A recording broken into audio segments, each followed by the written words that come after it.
Hey guys, Lazy here, back with another video. This time, I'm talking about my lake starter plan for 0.4, which is going to be the Lunar Ice Wolf playing on the Oracle Ascendancies of the Druid class.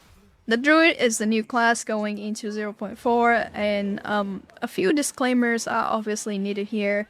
Everything I say in this video when it's come to the Druids is untested and is subject to change, especially the Lake Ascendancies, which was sent out to the media earlier this week.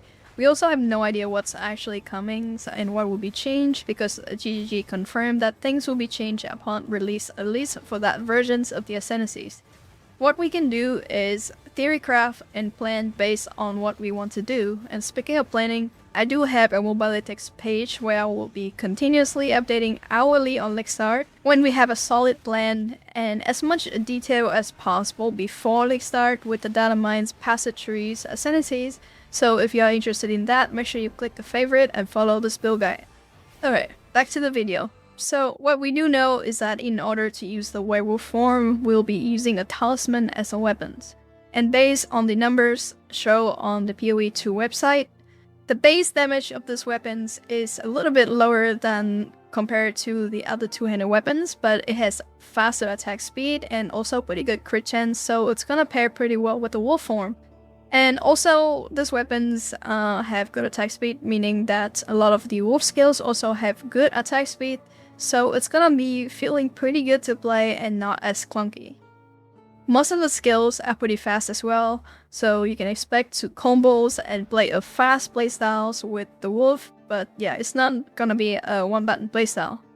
In this video, we'll go over the build concepts that I theorycraft will be playing on the Oracle Ascendancies, going for crits and co-elemental damage based. From the Ascendancy notes that has been revealed, Trouble of Wisdom looks absolutely insane. The Unseen Path is a really exciting note that can open up great options for the wolf on the top left. This is kinda huge right now because a lot of the co and crit passive notes are on the right side of the trees, so potentially those are the two notes that we'll be taking first. The other choice seems a bit weaker at this time, but going for forced outcomes for inevitable critical hits seems pretty reasonable. And if not, we can go for Harmony Withins, which open up a very interesting defensive layers that I will talk about in a bit. Most of the wolf form skills have been revealed, and some without numbers, yet the expectation is that we'll be pressing more than one buttons and we'll be using most of them, and Cross Slash is looking like the new best skills on the block. Alright, so let's talk about Trouble of Wisdoms.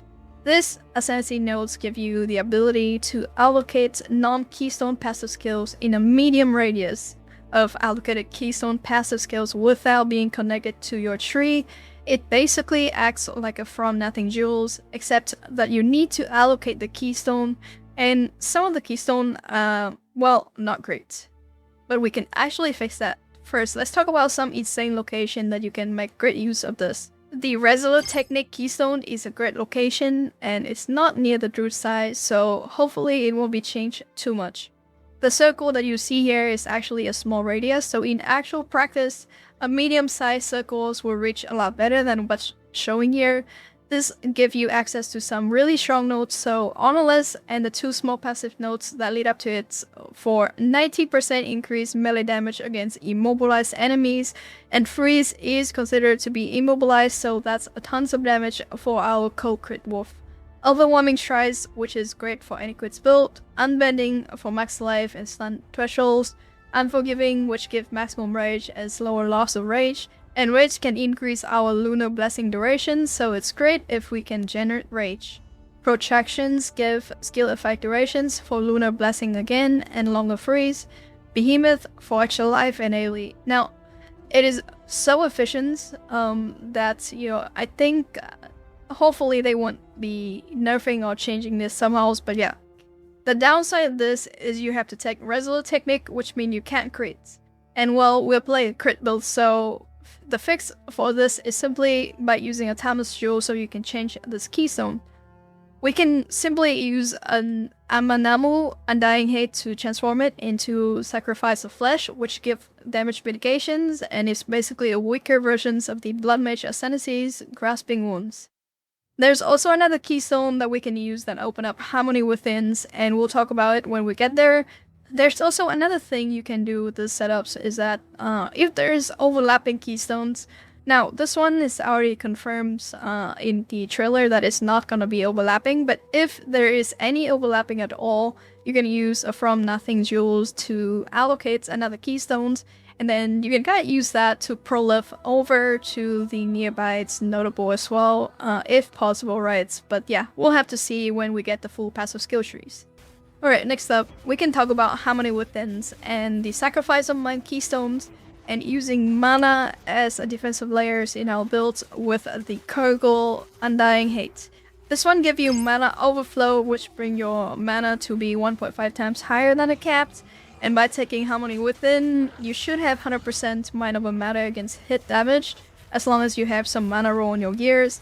The damage over times will be mitigated with our ES, so hopefully that won't be too much of an issue. Going for mana as a defensive layer means that you can also make good use of Wave Shapers, which give you percentage maximum mana as armor. And since we already strengthened int, we'll be scaling both ES and armor as well, so yeah, it's gonna be pretty good in my opinions. I had some experience with my triple recoup setups with, you know, life ES and mana, so I already know that if we're going for this and we're going for mana recoup, it can works pretty well as tanking mechanics that help you survive. And the rest is just basically looks for a way to, you know, leech ES and mana. Obviously, the Unseen Path we don't have any information for, and probably we won't have it at all until we have the data mines, which might be 1 or 2 days before the patch. And then we have Force Outcomes, which essentially inevitable critical hits is when I say it.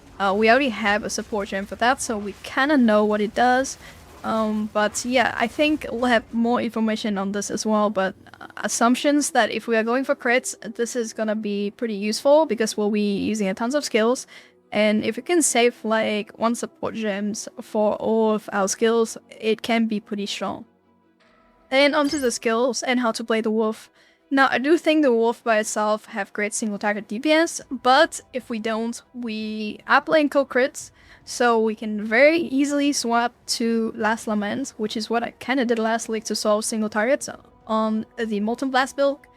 And since the patch note didn't mention any change, I assume it will stay the same, but yeah. With that being said, I think Cross Slash is both really good for AoE clear and single target DPS. Our generic clear will be using Lunar Blessing on cooldown for the buff. You can see it's a tier 13 skill gems and it gives 52% damage gain as cold for starter. And it also hits if you use it on top of the enemies. It's great for quick bursts of damage. I think we do need to scale a bit of CDR to make this skill more useful.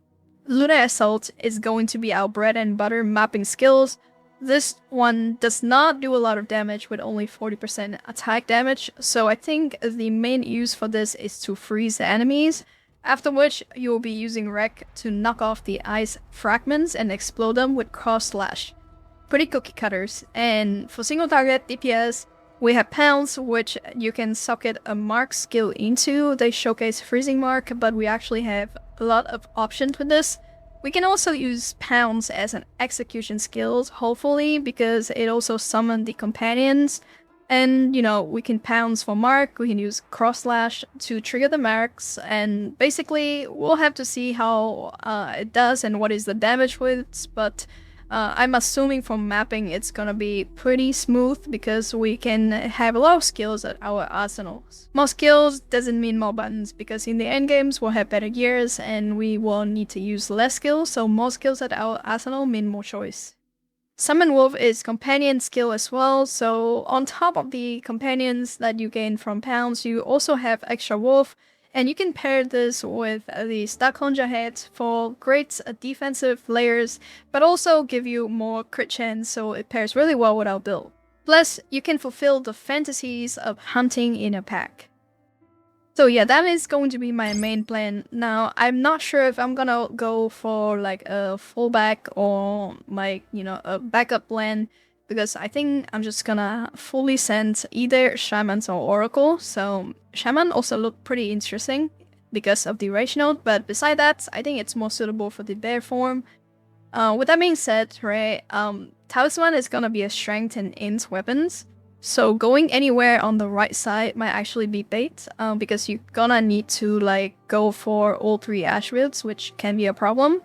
I think they're gonna add the coal crits to the Druid side as well, so we don't need to path over there. So, you know, it's gonna be depending on the passive skill trees and how it looks like on the Druid side. So we'll have to decide it on the data mine day, basically 1 or 2 days before the actual patch. With that being said, for tacticians, I think it can be a pretty good Ice Wolf setup as well. You have a solid plan, right? For persistent buff, have 50% less reservations. And then you have pin notes, and then you have more immobilization build up, which work for freeze as well. And, you know, you have Polish that year, which is also pretty good for defensive, as we can kind of see from 0.3. But yeah, nothing is concrete until we have a passive skill trees. And I really want to just kind of click Oracle and go, unless it's like really weak, right? So that's when the plan change. But yeah, some final thoughts on the Druid class. I think it's really interesting. I know that GGG is kind of forcing the one-button playstyles to be kind of like weaker compared to the other setups. So I don't mind clicking a bit more buttons on the Druid or like on the Ice Wolf as long as it is strong. And that is pretty much the videos. And if you don't know, I also start streaming on Twitch. I will actually be streaming on League Start as well. I'm not sure if I'm gonna stream for the whole league, but at least for League Start, so people can come in and ask questions if you are following my Ice Wolf setups. But yeah, thank you so much for watching. I'll see you in the next one. Thank you. Bye bye.